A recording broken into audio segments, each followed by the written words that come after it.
Normally क्या होता है, मतलब हमारी सोसाइटी में, कि जो फीमेल होती है वो हाउसवाइफ होती है, जो मेल होते हैं वो अर्निंग होते हैं। और आजकल बहुत सारी फैमिली में दोनों लोग अर्निंग होते हैं और ये मतलब कॉमन है, एक्सेप्टेड है।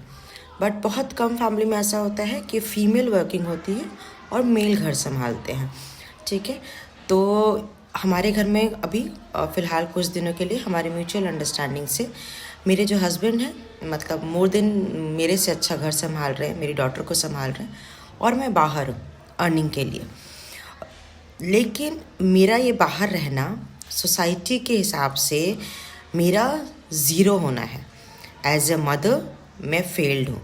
हाँ, अभी रिसेंटली मैं अपने होम टाउन से होके आई और वहाँ पे मैं 3-4 लेडीज़ से मिली और 3-4 लेडीज़ ने मुझे क्लियरली मेरे मुंह पे ये कहा कि मैं एज अ मदर फेल्ड हूँ, क्योंकि मैं अपनी डॉटर का जो है ध्यान नहीं रखती, अपनी बेटी का ध्यान नहीं रख रही हूँ। मैं बाहर हूँ, ठीक है, काम कर रही हो तो क्या हुआ, लेकिन मौज मस्ती भी तो कर रही हो, घूम भी तो रही हो, ग्लैमर इंडस्ट्री में हो।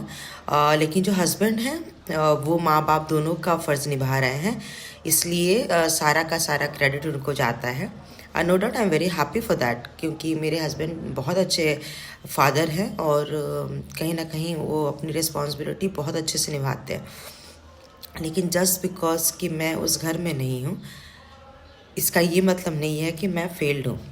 एक जने ने तो ये तक कह दिया कि अरे यार, ये जो है मेरी डॉटर का नाम लेके, ये तो बिना माँ की बच्ची इतना अच्छा कर रही है।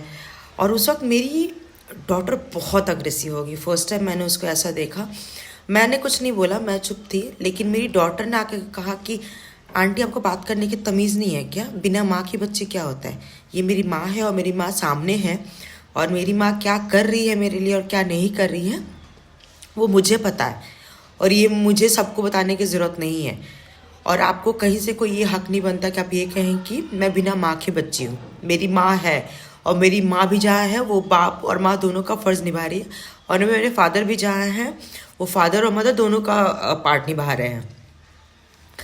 तो मतलब मुझे सच में दुख हुआ जान के कि मेरी इस, ठीक है, उनकी अप्रिसिएशन के लिए मुझे नहीं मरी जा रही हूँ मैं, लेकिन मुझे अच्छा लगता कि इसकी वजह, अगर आपको ये लगता है कि मेरी डॉटर की मॉम वहाँ नहीं रहती है, वो बाहर रहती है, जिस भी रीज़न से आपके हिसाब से, चलो मौज मस्ती ही करती है, क्या आपने एक बार पलट के मेरी डॉटर को एक गिलास पानी तक ऑफर किया?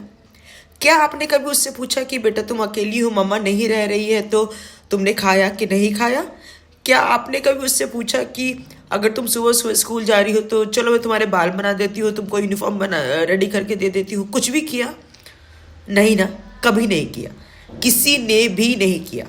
तो फिर आपको किसने हक दिया कि आप मेरी बेटी के सामने ये कहो कि उसकी माँ का होना ना होना एक बराबर है, वो बिना माँ की बच्ची है? आपको इतनी तमीज़ थी, आपको इतना समझ में आया कि उस बच्ची के ऊपर क्या बीतेगी? मैं बड़ी हूँ, मैं चुप रह गई, क्योंकि हमने सीखा है कि नहीं बोलना है बड़ों के सामने। लेकिन आज की जनरेशन ये चीज़ नहीं जानती है। आज की जनरेशन को अगर गलत लगा तो वो गलत कहती है, अगर सही लगा तो वो सही कहती है। तो अगर आपको रिस्पेक्ट चाहिए तो या तो समझिए, नहीं समझना है कोई दिक्कत नहीं, आप मत हेल्प कीजिए किसी तरीके से, लेकिन चुप रहिए। अगर आपके पास कोई आता है, आपसे प्यार से दो बात करता है, आप उतना ही कीजिए ना। आप किसी की तकलीफ़ ले नहीं सकते तो फॉर गॉड सेक मत तकलीफ़ बढ़ाइए। एक बच्ची जो अपने माँ के बिना रह रही है कुछ दिनों से, उसकी भी मेंटल स्टेटस को समझिए। एक माँ जो अपने बच्ची, अपने हस्बैंड के बिना कुछ दिनों से रह रही है, उनकी भी समझिए। उनके फैमिली के सर्कमस्टांसेस क्या हैं, क्यों ये डिसीजन लिया गया, ये समझने की अगर आप कोशिश नहीं कर सकते हैं तो प्लीज़ चुप रहने की कोशिश ज़रूर कीजिए।